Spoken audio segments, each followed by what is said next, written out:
The parable of those who spend their wealth in the way of Allah is that of a grain of corn. It grows 7 years, and each year has 100 grains. Allah gives manifold increase to whom He pleases, and Allah cares for all, and He knows all things. Those who spend their wealth in the cause of Allah and follow not up their gifts with reminders of their generosity or with injury. Shall I restart? Yes. The parable of those who spend their wealth in the way of Allah is that of a grain of corn. It grows 7 years, and each year has 100 grains. Allah gives manifold increase to whom He pleases, and Allah cares for all, and He knows all things. Those who spend their wealth in the cause of Allah and follow not up their gifts with reminders of their generosity or with injury, for them the reward is with their Lord. On them shall be no fear, nor shall they grieve. Kind words and the covering of faults are better than charity followed by injury. Allah is free of all wants, and He is most forbearing. O ye who believe, cancel not your charity by reminders of your generosity or by injury, like those who spend their substance to be seen of men, but believe neither in Allah nor in the last day.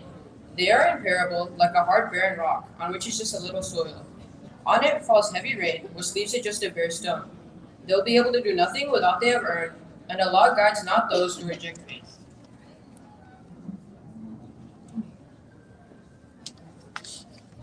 Jazakallah khair. All right, so 12 years ago in 2010, a family moved in Shrewsbury, Massachusetts with no connections, no prior knowledge of the community. On inquiring about the school, one of the respectable community members highly recommended and introduced our family to Alhuda Academy, which was right in the premises of the Worcester Islamic Center. The family took a tour of the school, and parents finally decided to enroll their child. Now, the child at first was not really passionate about this decision, but once the child started to embrace the school and its environment, day by day, he became attached to the teachers and students who managed to become his second family. Now, 5 years later, when the time came to graduate, he later came to realize how much Alhuda Academy became a meaning to him. My dear brothers and sisters, that child was me. Alhuda Academy became a second home for me. The teachers generally cared about the well-being of the students and treated us more like their own children rather than just random students. I proudly say that the person I am today is mainly because of the efforts placed by the Alhuda Academy and its community. Alhuda gave me this sense of well-being and gave me the strength to be proud of who I am and my identity as a Muslim. Now, Alhuda Academy wasn't just built in a day, just like how they say about Rome. Now, there's a lot of struggle, sacrifices, and contributions made in the last 21 years to make what Alhuda Academy is today. Full of success and passion for the students, Alhuda was always blessed with dedicated, passionate teachers, parents, and volunteers. As many of you may have noticed from the slideshow that I was playing while you guys were eating, the close connection between the students, faculty, staff, and even the alumni have with Alhuda Academy. Let me tell you this, Alhuda is not some ordinary Islamic school attached to the masjid, but it is a special and magnificent place where the education connects religion and the world. When my parents enrolled me in Alhuda, they were ready to sacrifice academically, as there is a perception about Islamic schools that you have to get an Islamic education at the cost of your worldly education. But when I came to this institute, that turned out to be false. Alhamdulillah, I found out that this school is blessed with the most valuable gems. These teachers incorporate the academic knowledge with the religion, and they always try to correlate the Islamic perspective with academic subjects. These teachers served as role models, and always tried to instill Islamic manners between deen and dunya, and also, put in etiquettes of life, of how to live. This school gave me a sense of self-worth, pride, and identity. Some parents fear the kids will become introverted and shy if they attend an Islamic school, but I don't believe that. I and my many other friends who graduated from Alhuda rather gain confidence in ourselves and in our religion. We are basically proud Muslims. Now, there are over 30% of the youth in America who were raised as Muslims but no longer identify themselves as Muslims. And this number keeps on rising every day, even today.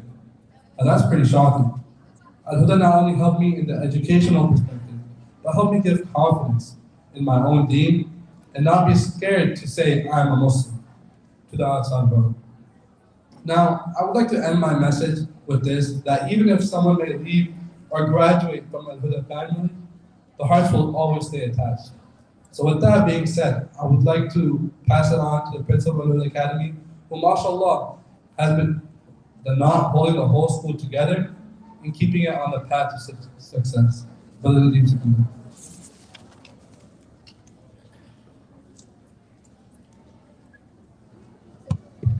Inshallah, assalamu alaikum wa rahmatullahi wa barakatuh, everyone. MashaAllah. The silence. Assalamu alaikum, everyone. First of all, alhamdulillah wa salatu wa salamu ala rasulillah. Thank you all very much for coming tonight on this wonderful occasion of Alhuda Academy's annual Ramadan fundraiser.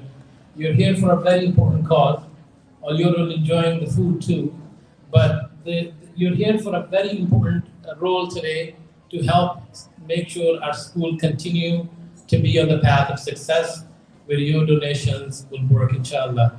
I wanted to thank all my teachers, volunteers, and people who actually put this event together. There's a lot of hard work being done. We cannot have that, without their support. So thank you all very much for doing that. May Allah subhanahu wa ta'ala bless you and your families for the days to come, inshallah. So I don't want to throw a major speak, but here what I have to share with you, because maybe many of you do not know much about the school, so I kind of wanted to go over a few slides, inshallah. So the slide number 1 is a little bit about myself. I've been here for about 5 years now. This is my 5th year in Alhuda Academy. I had worked in the private, public, as well in the higher education myself. I have earned my doctorate in education for education. And this has been the journey that I wanted to put myself in to make sure we can give back to our communities best of the best in terms of education. So I'm well aware of the education system throughout the US actually. So that's what I earned. I have master's in education as well as my bachelor's in science. That's what I've done. Like I said, I worked in a private as well as in K-12 and higher education. We have next is we have teachers who have bachelor's and master's degree with certification. They're competent, caring, and nurturing educators. They are actually do not only care about your child being a number in the school, but believe me, they truly make sure that your children are learning not only the academics, but also Islamic manners and all that. And which I wanted to say that when you put your children in good academic and Islamic environment, what happens is you're making a long-term investment. What does that mean is when they're actually prepared for good high schools and good higher education institutions, it all is a return on investment. It all comes back to you. And many of you know that. We have many different programs, and because of the COVID, of course, we weren't able to continue. But we started with the robotics, STEM, martial art, HIS program, COVID testing, and obviously many staff safety trainings. The next slide would be for, inshallah, quickly. As I said, Alhuda Academy established in 2001, fully accredited by New England Association of Schools and Colleges, which is the NIASC, which is many of you probably know and don't know. It's the accreditation body that actually gives you sort of a license to operate, and which actually connects to many other resources when you do that. We also have a Massachusetts framework for teaching curriculum, Common Core, NGSS for New Generation Science Standard to teach science. We acquired the new Fitness and Penal as a literacy program for our school with the support of course, the city of Worcester through the Worcester Public School System. And we have Islamic studies. We use I Love Islam, Quran, obviously, and Iqra as an Arabic program. And alhamdulillah, with that, your children, when they come here, and inshallah, you all enroll your children in our school. If you have not done so, your children will be able to read Arabic, read Quran, and try to understand what they are reading in the Quran. So it's very important. So we can read the message of Allah subhanahu wa ta'ala. And then lastly, all of our professional developments are done through WPI. We have coordinators who actually help us. Ms. Nana Abdul Qadir deals with a lot of the STEM activities, connecting us with the WTI. And Mrs. Shakir is our head of curriculum for language art and literacy for English. And of course, we have our own Islamic studies, Arabic head of department, Mrs. Ahmad as well. And then, of course, we're all under the Department of Secondary and Elementary Education. And the last slide will be, last but not least, please make sure, inshallah, do not leave tonight by doing something what you can. I called my friend, I said, what can you do? He said, I can only do this much. I said, listen, but do what you can.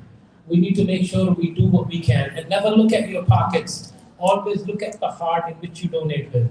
Jazakumullah khair and have a wonderful rest of the evening. Thank you very much. Assalamu alaikum.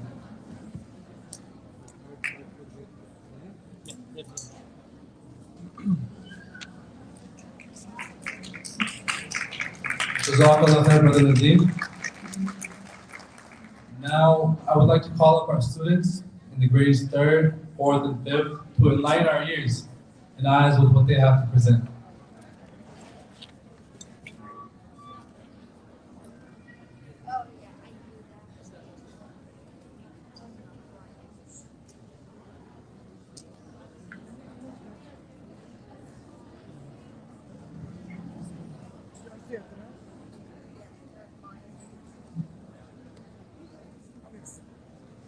Hold on.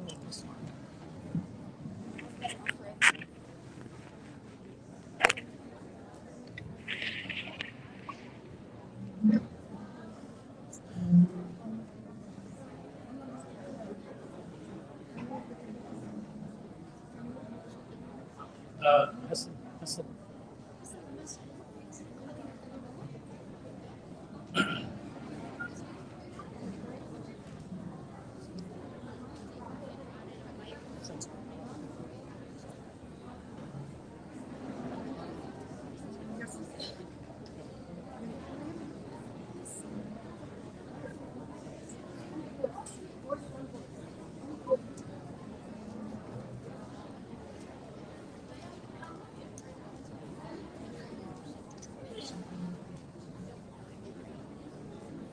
Let's see this, okay?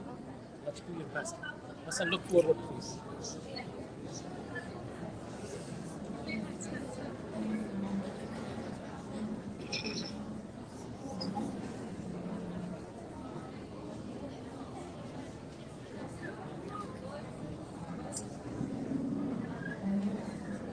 I was so far from you, yet to me you were always so close. I wandered lost in the dark. I closed my eyes.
Assalamu alaikum wa rahmatullahi wa barakatuh. I'm the star from grade 5 and I would like to welcome parents, friends, family, and special guests to Alhuda Academy's annual Ramadan fundraiser. We are so glad to have this special event in person this year. Please take this opportunity to help support our school and most important, the students who attend and achieve their greatest potential. Any donation is not too little, but from the deepest of our hearts, we thank you for your contribution, and may Allah protect and bless everyone. Ameen. Jazakallahu khairan. Okay, done.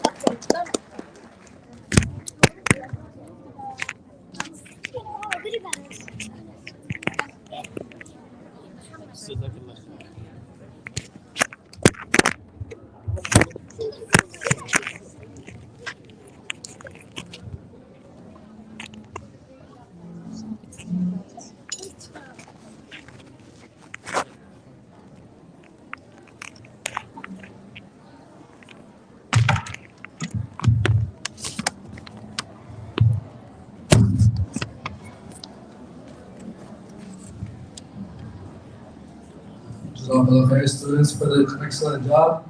You guys may have changed the way I listen to the sheets ever again. Next, I would like to call up some of the parents of Ms. Sahar Sayed and Mr. Mara Beg.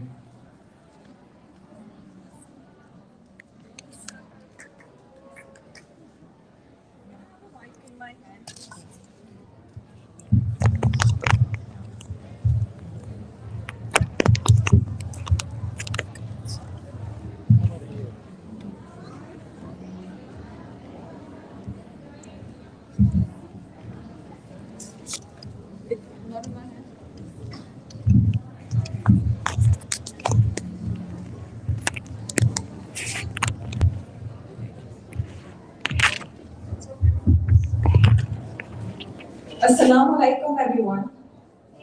Thank you all for joining us tonight. It is an honor to be amongst you all and to be a part of Alhuda Academy. I will be sharing my journey with you as a STEM educator and parent. Next slide, please.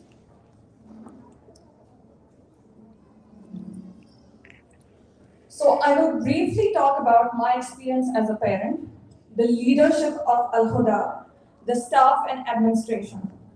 My focus in this presentation will be about STEM education and our collaboration with Brown University. Next slide, please. As a parent, I have found a home, a safe haven, and a loving community at Alhuda Academy. All the teachers are dedicated and hardworking. The environment is safe and nurturing. The entire school truly works for the well-being of the students. We are blessed to get the best of both worlds here. I'm thankful to the Arabic and Religion Department for providing us with their guidance and working on strengthening the faith of our students. Next slide. We are all fortunate to be working under the leadership of our principal, Dr. Nadeem Sikandar. He has many feathers to his hat and many qualities of a good leader. But the quality that stands out is he understands the importance of building a community. And to build a community, it is essential that he is visible in the school and community. He has developed trust and created a sense of transparency and shared purpose with parents, staff, community members, and students. Next slide. The staff and administration have strong work ethics. They are organized and resilient. They perform their duties with utmost responsibility and effectively communicate with our parents, ensuring that the needs of our students and parents are met. Next one. Moving on to STEM education. So the purpose of STEM education is to cultivate creativity and critical thinking and reasoning. These skills are essential in all of our students. Our middle school science teacher, Dr. Ms. Farah Mufti, went out of her way this year to design open-ended problem-based activities for our students. They recently made the digital tasbih counters using Arduino kit, learned coding, and had robotics and cardiovascular workshop. Our team applies effective learning strategies, applies technical knowledge, processes to real-world experiences, using up-to-date resources and helps students work individually as well as team to solve problems. Next slide. So we are very excited to have started a collaboration this year with the PhD candidates at Brown University. This program is called 100 Mentors and is a part of the Community STEM program. The Community STEM program seeks to inspire students to imagine a career in STEM. Next slide. So, as you can see, this program was started with a vision to lower barriers between middle school students and Brown University STEM field. The approach is to use 100 Mentors app or a virtual platform to increase STEM accessibility and exposure to middle school students and facilitate direct student connection from Brown University resources. Next slide. In this slide, you can see a written or a video question is posted by our students and 100-second expert response is received. Next slide. In this slide, you can see the part where students get a 45-minute live session to meet the scientists. We have successfully conducted 2 live sessions, and our next goal is working towards STEM certifications and a visit to Brown University. Next slide. This slide has data showing Alhuda among the top achievers in participating in school metrics. Next slide. My last slide shows Alhuda's engagement on the app.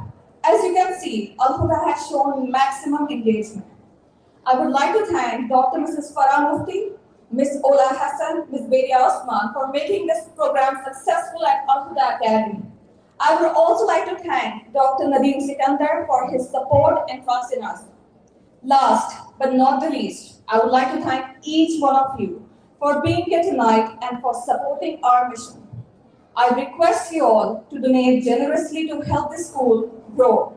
May Allah accept your fasting and good deeds and have a blessed rest of the month. Assalamu alaikum. Thank you very much.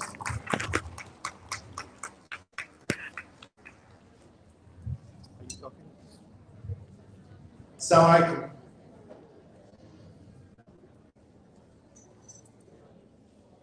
Assalamu alaikum. Okay, the program is not for me. I know everything about the school. The program is not for the principal or the students. The program is the parents for the community. So I urge you, please, as the speakers are speaking, just to come down with the conversation. Inshallah, we can social after we finish the program. We have plenty of time to socialize. Just give us another half an hour. We'll go on with the program so everybody will enjoy it, inshallah. Jazakumullah khair.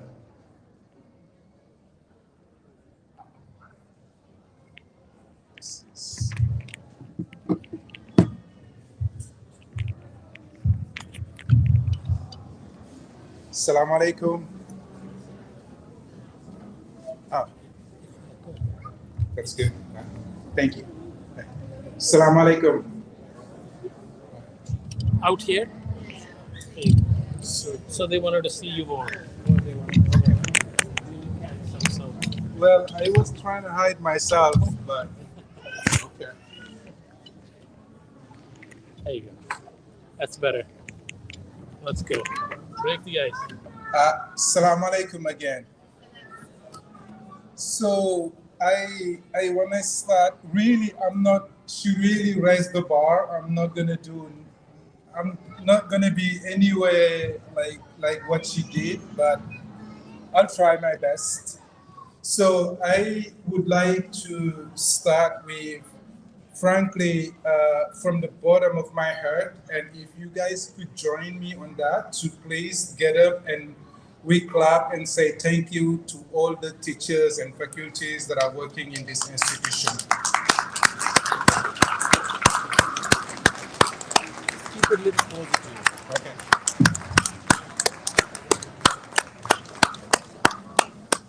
For me, I hear the name Gold Star all the time, but I think the teachers in these institutions are my gold stars. From the bottom of my heart, thank you to the teachers, thank you to the faculties, thank you to everybody that's working in this institution.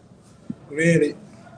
Uh, my son is a first grader here, and he has been here since he was 3 years old. So he started pre-K in this institution. And myself, I'm an education researcher. I research education. I see what a qualitative education is. I can see it. I read the research.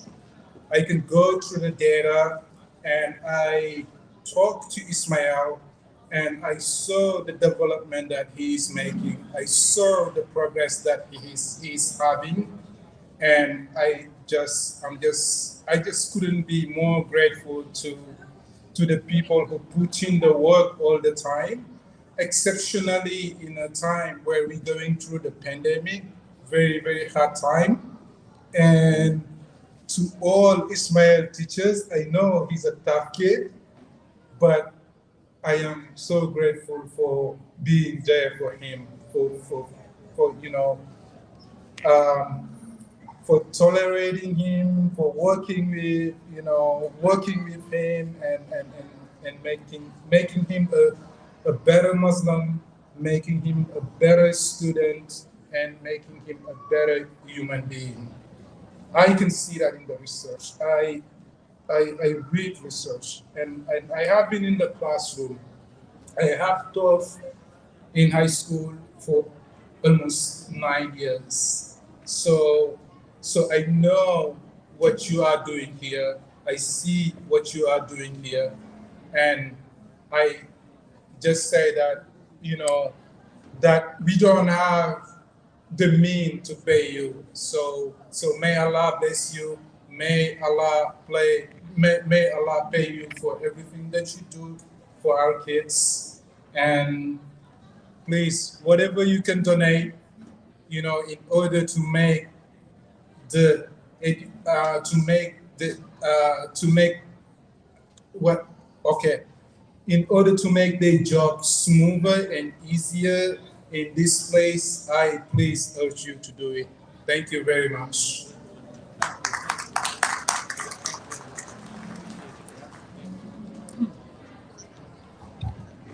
Jazakallah khair for the kind words from both the parents. Now, I would like to pass it on to one of Alhuda Academy alumni, who is also a respected board member of our school.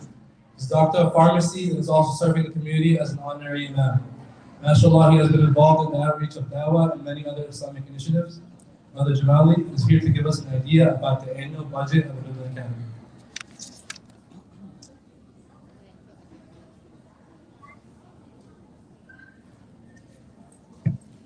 Assalamu alaikum wa rahmatullah.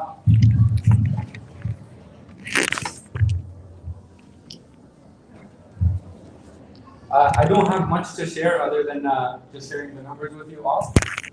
I'm very eager, as I'm sure all of you are, to listen to Dr. Sudi Ismail. So what I have to present to you is that our sources of revenue come from two things. That is the tuition and the daycare that we have. It is not a large daycare that we have, but it is one of the sources of revenue that we have. So that total amount of revenue amounts to $495,000. Our payroll is our largest expense, and this should probably be 5 times as much.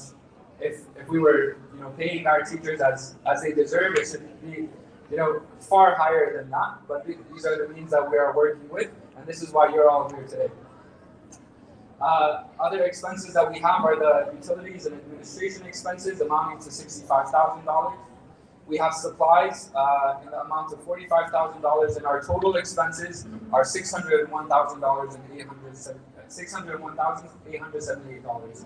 That leaves us with a deficit of $106,000. So we come today to, inshallah, fill the gap, bridge the gap as much as we are able to.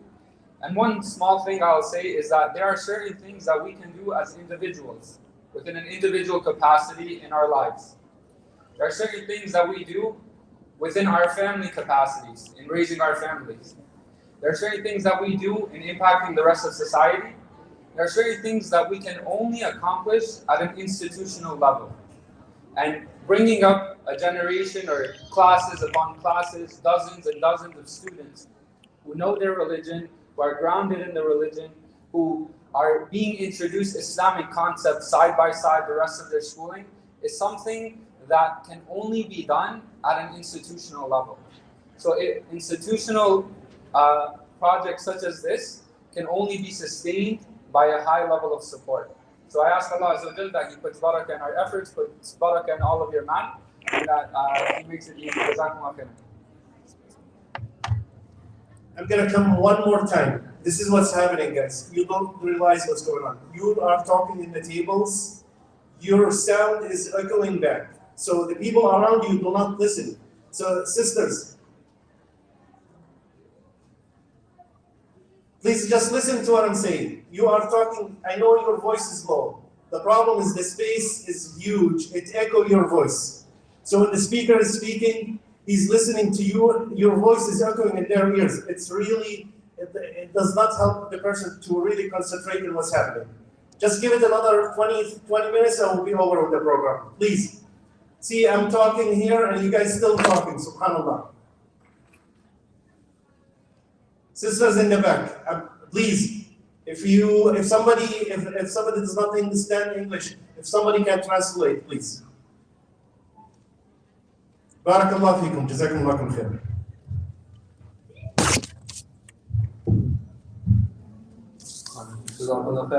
Brother Jamali and Brother Mother as well.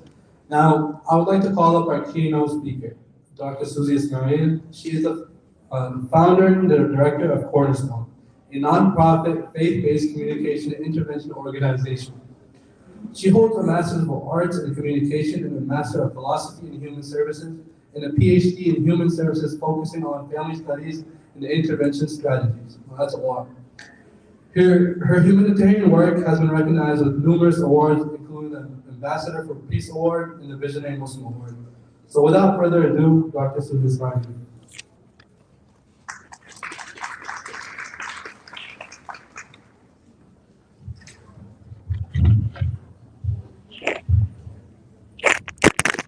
أعوذ بالله من الشيطان الرجيم بسم الله الرحمن الرحيم السلام عليكم everyone. رب اشرح لي صدري ويسر لي أمري واحلل عقدة من لساني يفقهوا قولي. So alhamdulillah, it's such an honor and a blessing to be back with you after, Sister Nana was reminding me, 2019. Is this better? Is it loud enough? Yes? Okay. So she was reminding me that the last time I was here was 2019, before the pandemic. And subhanAllah, for such an extended period of time, we felt what it was like to not have that sense of community, to not be able to connect, to not be able to see one another, to gather in gatherings like we are gathered in today. So alhamdulillah that Allah Azza wa Jal has allowed us to be together once again, to be in His house, really truly coming together for a good cause to support this school and to support our children. So speaking of our children, I know that each and every one of you are here today because you have some personal connection with the school.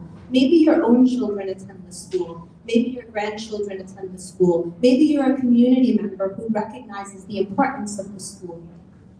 But I want us to take a look at the wider impact that a school like Alhuda Academy has, not just on the students, but on the community, on generations to come. In the work that we do at Cornerstone, we provide a lot of youth counseling. And what we have been seeing over the past several years, and it's increased within the time of the pandemic, is three major issues in which our youth are struggling. And those three issues tend to be issues of identity, issues of relationships, and issues of sexuality. And all three of these issues link back to questions of faith, difficulty in being able to process faith, to live faith, to connect with faith. And when we look at where that vacuum exists, why are our youth struggling with issues of identity, relationships, and sexuality? Why are they struggling with their faith? We see that it goes back to the lack of community, the lack of connecting. Because what you are doing here in a school like Alhuda Academy is building a foundation of community for our children. When I look at the alumni that come back to the school to lead the fundraisers, to lead the board, to be a part of the school, to teach in the school, this shows the impact that a school like the Alhuda Academy has in keeping those generations returning to work for the community, returning to connect, returning to give back. And that's what we're building here. Now, what's happening in our communities? What are we seeing? All of us saw the impact of the pandemic. All of us recognize and realize the increase in depression, the increase in suicide ideation, the increase in anxiety that we are seeing not just among our youth, but among adults as well. And it is heartbreaking. Because when we see children giving up on life, when we see children deciding that they just can't keep going, it's because they've lost hope. They've lost hope in a feeling of connecting. They've lost hope in a feeling of community. They've lost hope in their faith as well. And this is why Allah Azza wa Jalla reminds us in the Quran, لا تقنطوا من رحمة الله. Do not despair of the mercy of Allah. But brothers and sisters, this is what we are seeing today. We are seeing a great deal of despair among our youth. We are seeing struggles of identity where our youth are no longer asking, who am I? But they are also asking, what am I?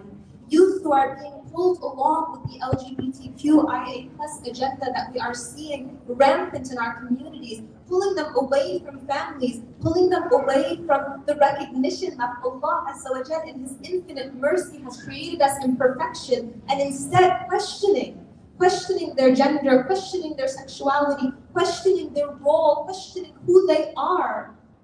And this is a problem that we are just beginning to see going throughout our communities, and we honestly anticipate that within the next few years it will continue to grow and grow.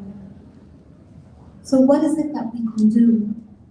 We know the importance of having a connection with someone else, someone that helps strengthen your faith, someone that brings that love of Allah to the forefront. When we look at Surah Taha, we see the example of Musa alayhi salam. When he is given a difficult task, when he is given the task to go speak to Fir'aun, to speak the truth, just as we teach our children every day, speak up, speak the truth, talk about what it means to be a Muslim. In that moment, Musa alayhi salam is a little worried. He recognizes that this is a very big task to go to speak against the oppressor. Our children, day in and day out, face oppressors. And they may not be oppressors in the form of Fir'aun, but they are oppressors in the face of the pornography that they're shown. They're oppressors in the face of the social media that they have access to. There's oppression in the face of everything that goes against the moralistic and the monotheistic faith that we try to implement with them.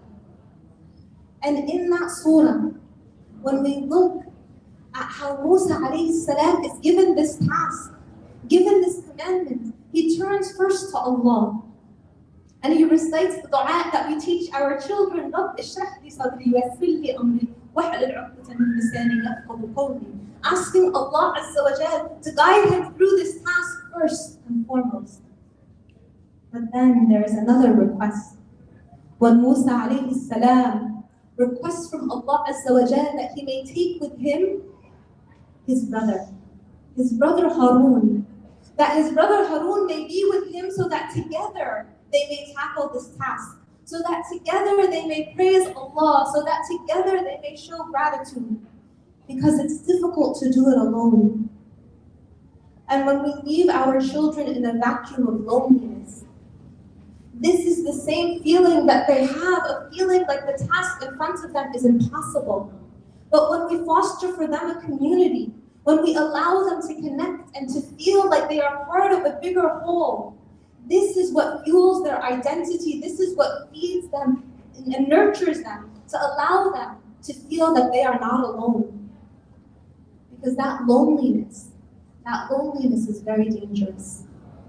When we look at why we are losing so many of our youth today, to that questioning of identity, questioning of sexuality, questioning of gender, we see that the opposite side, what they are being taught, what they are being given, is this concept of love is love, which is a beautiful concept, love, but it's a concept that's inherent in our faith, and yet it's been transcribed and changed and manipulated in a way to guide our children, to make them believe that their identity should not be rooted in their faith, but their identity should be rooted in their sexuality, or it should be rooted in their gender fluidity. And as long as we are not stepping up to the front line to really surround our children with love, with appreciation, with acceptance, with community. If we fail in this, then we fail in our task to raise our children. We fail in our task to raise the next Muslim generation, because this is what our children are in need of. One of the most heartbreaking things that we see in our cornerstone counseling centers are youth who have given up on life. Youth who have really felt like they can't keep going anymore. And we see this more often than not. We see this so frequently that it's become something almost to a certain extent normal in sessions when we are speaking to youth who feel like they just can't keep going. Many of you may have heard, it was slightly before the pandemic, about a situation that occurred in Allen, Texas, where there were two Muslim boys raised in a Muslim household, going to the masjid, going to Islamic Sunday school, and these two boys came to a point in their depression where they decided not only to take their own lives, but to take the lives of all of their family members as well. This happened in our Muslim community. And one of the teen boys, one of them was 19, I believe, and the other 18, one of the boys left a letter. And in that letter, he said, the purpose to life is to be happy. And if I can't be happy in life, then there is no purpose to life. If this is what our children believe, then truly we are all lost. Because we know that the purpose to our lives is to worship Allah Azza wa Jal. That our happiness comes from a place of contentment, a place of rida. That our happiness is rooted in recognizing that there will be tests, there will be challenges, but we will be able to get through those challenges, and we can get through those challenges together. But our children are struggling because they don't always feel that togetherness, especially throughout the pandemic, especially getting sucked into the online world of being focused on screens and not having this physical connection. So many of our children have disconnected. And they've disconnected not just from the real world, but they've disconnected from faith in many ways as well. And so it's so important for all of us to recognize our difficult task, to recognize that it's up to us to be able to instill in our children that love of Allah and that love of the Rasul sallallahu alayhi wa sallam, to be able to guide our children through these difficult waters, to be able to ease for them their task by giving them those friendships and nurturing and fostering that community that they can grow in. And it is so important that we re-instill in our children hope. And that's what tonight's program is about. It's about being able to redevelop our hope in the future. Not my future, not your future, but the future of our children, the future of the generations to come. To recognize that it is these children that, insha'Allah, will carry La ilaha illallah to the next generation and the next generation. The same hope that the Rasul sallallahu alayhi wa sallam felt in Ta'if. When the Rasul sallallahu alayhi wa sallam, after Aam al-Huzn, a year of sorrow, and which one of us in this past year or two did not feel sorrow, did not feel lost, did not feel grief? But after that Aam al-Huzn, that year of sorrow, the Rasul sallallahu alayhi wa sallam entered Ta'if with so much hope. With so much hope that he would be able to speak to the people of Ta'if and teach them La ilaha illallah. And we all know that that hope was redirected. That it wasn't the people of Ta'if that welcomed the Rasul sallallahu alayhi wa sallam. It was the people of Ta'if that belittled the Rasul sallallahu alayhi wasallam, that pelted him with rocks, that pushed him away, so much so that as his beloved body bled, he exited the town and rested in a meadow. And as the Rasul sallallahu alayhi wasallam rested in that meadow, the owners of the meadow took pity upon him. And they sent out one of their servants at death with a bowl of grapes to give to the Rasul sallallahu alayhi wasallam. And even in that moment of hardship, that moment of difficulty, as the Rasul sallallahu alayhi wasallam reached for a grape and came to put it in his mouth, he said, Bismillah ar-Rahman ar-Rahim. And Abbas listened to these words and he said, how do you know these words? These were words that I heard from the elders in my community. Because here was a man who had left a community that had at one time believed in La ilaha illallah. And yet as generations had passed, the words had trickled down and they didn't hold the meaning that they held when the people knew, when they understood. And the Rasul sallallahu alayhi wasallam responded and said, I am a prophet like the prophet Yunus of your town, and we prophets are all brothers. And so there in that moment, when the Rasul sallallahu alayhi wasallam entered the town of Ta'if with hope that the people of the town would believe, he didn't find people of the town believing, but he found a servant by the name of Abbas believing. And so the hope was still there. And when the angel Jibreel came to the Rasul sallallahu alayhi wasallam and said, say the word, and the angels of the mountains can bring the mountains, Allah can command them to bring the mountains together to crush the people of Ta'if. The Rasul sallallahu alayhi wasallam said no. He said no because maybe the children of Ta'if and the children of the children of Ta'if will one day believe and say La ilaha illallah. Brothers and sisters, this is what hope looks like. And this is the hope that we have for our children, the children of Alhuda Academy, and their children, and their children, and their children, inshallah. The hope that they will continue to recognize the beauty of our deen, that they will continue to work for the sake of Allah Azza wa Jalla, that they will continue to adhere to the sunnah of the Rasul sallallahu alayhi wa sallam. And it is this hope that inshallah will allow our children to recognize what their true purpose in this dunya is, to recognize and protect themselves from all the oppression that surrounds them in all of its various forms.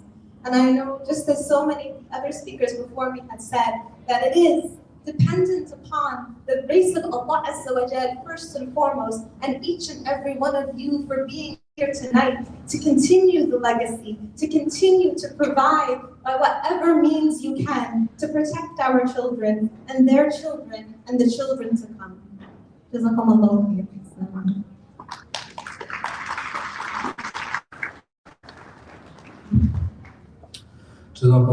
Dr. Susan Ismail, I agree with you, many of our youth are facing this identity crisis every day.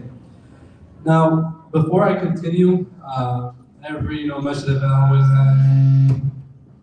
always has a car parked in the wrong manner. So if you own a brown car, you could get which car it was, but with the license plate 7XTY70, you're blocking the entrance. So if you could go remove it, that would be great. Now, I would like to hand it over to a man who needs no introduction, who is always eager to help for the sake of Allah in any noble initiatives. And without further ado, the man, the myth, the legend, Brother Munzir.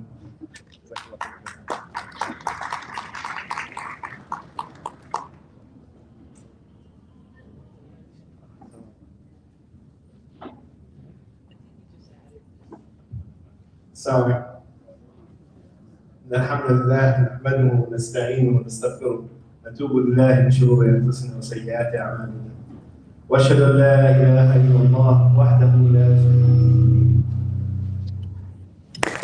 لا شريك له له الملك وله الحمد وأشهد أن محمدا عبده ورسوله